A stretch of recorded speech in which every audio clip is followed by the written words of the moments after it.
Welcome back to Popcorn Movie Recaps. Today I will show you a drama film from 2020 titled New Order. Note there are spoilers ahead. Please watch and enjoy. The movie takes place in 2021, as riots begin taking over the streets of Mexico City.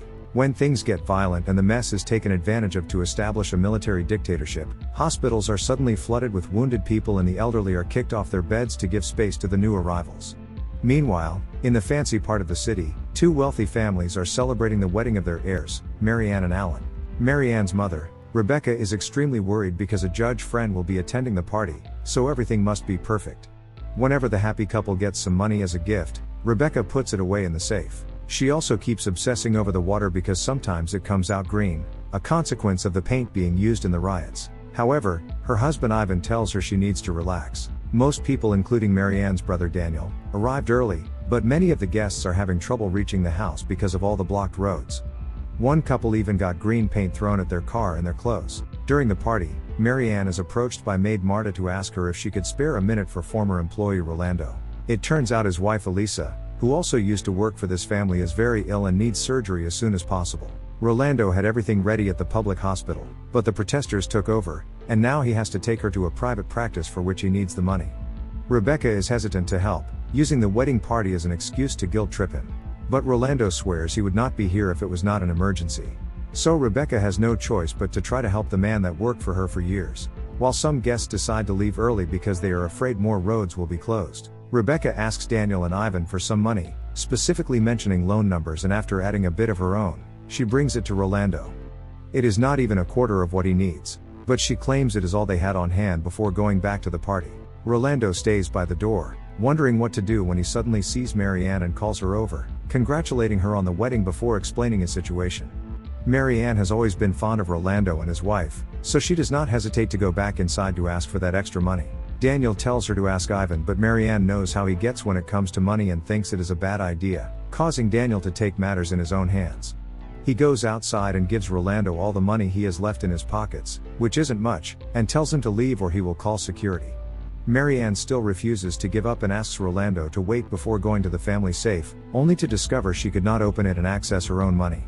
She asks Ivan about it and learns her mom changed the password. But instead of helping, Ivan tells her to enjoy the party and leave those matters for later. Next, Marianne goes to ask Alan if he has the new password, but Alan does not and he thinks Rolando may be scamming them. Still wanting to avoid such a talk, Marianne ends up grabbing her phone and credit card before going to find Rolando, who unfortunately has already left. Desperate, Marianne talks to Marta's son Christian, asking him to take her to Rolando's house. Right after the two of them leave in one of the family's many cars, the judge friend finally arrives at the party and Rebecca immediately sends Marta to find Marianne. Marianne gets a call from Marta on her phone and explains she will be taking Rolando and his wife to the hospital. She also asked Marta not to tell her family where she is going. After hanging up, Marianne begins looking for a new road to take because the usual one is blocked by cops that will not allow them to pass even if it is an emergency. Meanwhile, back at the party, a group of protesters breaks into the house with the help of the servants. Daniel tries to offer them his watch, promising more if they all stay peaceful. But the protesters do not care and begin shooting people, including Ivan. Rebecca is held at gunpoint in order to make her open the safe. One of the maids takes the chance to steal a bunch of stuff as well. And while most of the guests are being beaten up, Marta hides in a closet to call up Christian and warn him not to come back to the house. Unfortunately, before she can explain more, one of the protesters finds her and hits her. Two guests are held against the wall and asked for their belongings. Some of them are even asked to transfer money using their phones. If anyone even hesitates to collaborate, they get shot, and sometimes they get shot even after giving them what they want. Like it happens to Rebecca after opening the safe.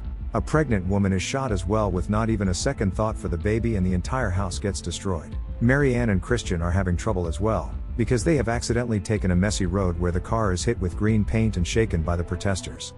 Thus they pull back to search for yet another way. This time Christian drives while Marianne hides so that the outsiders cannot tell a socialite is entering the poor neighborhood. They make it safely to Rolando's house, although he is not very happy to see Christian has brought Marianne, since it can equal trouble. Marianne visits Elisa and promises to take her to the hospital.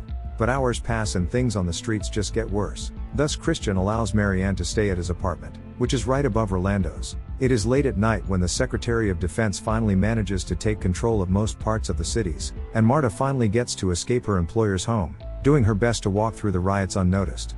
In the morning, Ambulances arrive at Daniel's house to take away all the bodies while the army declares a curfew for all the areas affected by the riots.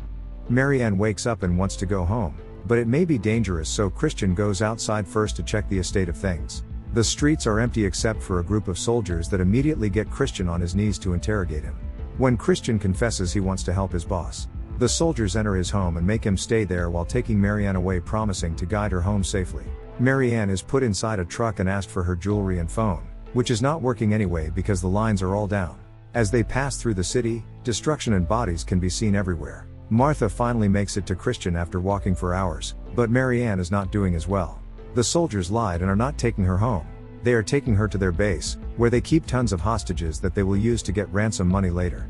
Each victim gets a number written on their heads and is asked for their personal information before being put in a cell with everyone else. If they don't collaborate, they are punished with violence. Sometimes a bunch of soldiers come over and take the women into an open room to take advantage of them. At the hospital, Daniel finally has a breakdown when he is reminded he has to make arrangements for the funerals of his wife and Rebecca. Later, Ellen takes Daniel with him to see his dad, who is friends with General Lori Bay. They ask this general to pull some strings to find Marianne, and Lori Bay promises to do as much as he can. When the time for the funeral comes, not many people attend because most of their relatives and friends are dead.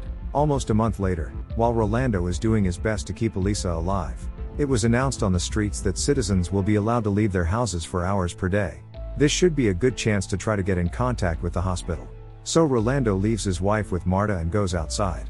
Unfortunately, the citizens are only allowed to walk around a few blocks. And when Rolando tries to go farther, he is stopped by the soldiers blocking the exits without getting any answers from them.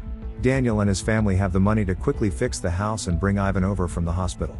He has survived the shock, but he is in a very delicate condition and must stay in bed all day long. He is also assigned a nurse. Alan's mother begins to wonder how long they have to wait for Marianne to be found before they can move on.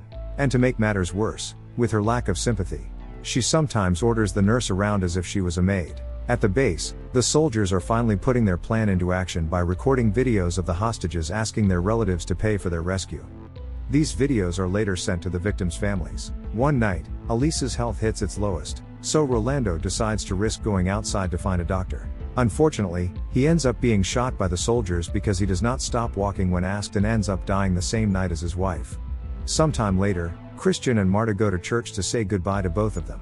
The next day, Daniel gets the video of Marianne plus a request for $10 million for her rescue, but no instructions on how to send the money.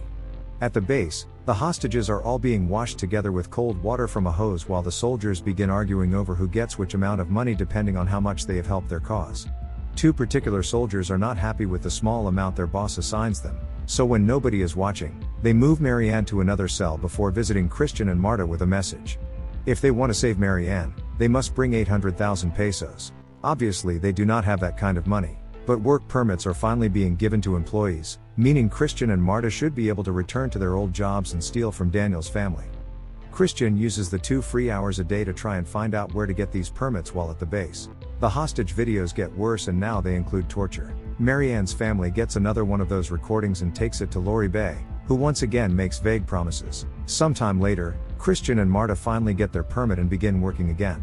The process to leave the house is very strict. Soldiers put them in lines to check their permits and confirm they are not carrying weapons, then they are assigned to specific buses and vans that will take them directly to work to avoid any chances of anyone walking away. Once they arrive at Marianne's house, Marta helps Alan's mom with a cleaning while Christian speaks to Daniel in private to explain the situation. Daniel asks Ivan for his opinion, and Ivan gives him permission to send the money. Meanwhile, at the base, Marianne hears how a hostage was taken outside because his ransom got paid. But in the end, he just gets shot. In the evening, Christian and Martin manage to bring the money back to their home without being found by hiding it under their clothes since the guards only check their bags. Moments later the soldiers come to pick up the money but they do not bring Marianne. Instead they asked for $1 million to be picked up the following night. And now Daniel thinks they are part of the scam. He calls the general to ask for his help. And in the evening, Lori Bay and his men waited at Christian's home for the soldiers to come for the money. The soldiers get arrested and sadly, so is Marta. Now that Orbai knows where the soldiers come from, he goes to the base to rescue Marianne. Once he leaves without doing anything about the rest, the other soldiers begin shooting and lighting on fire all the hostages in order to abandon the building before they can possibly be arrested too.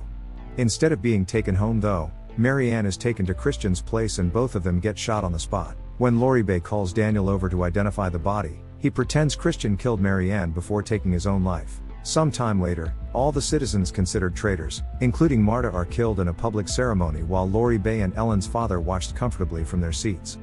Please like and subscribe if you like these types of videos so we can continue bringing you more. Thanks for watching.